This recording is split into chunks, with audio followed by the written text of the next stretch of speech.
Антон Васильевич Тултаев. Родился Антон Васильевич в 1939 году в селе Купавно Московской области. Его дед Илья Изосимович, мордвин по национальности, принимал участие в строительстве храма в селе Старая Синдерово Краснослободского района Республики Мордовия. В Москву Антон Васильевич переехал в далеком 1946 году. Вся трудовая деятельность Антона Васильевича связана с медициной.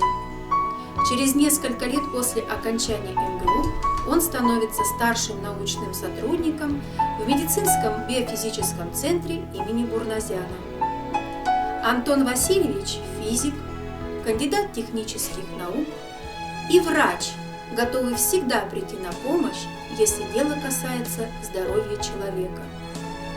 С 1996 по 2012 год руководитель общества мордовской культуры Мастарава.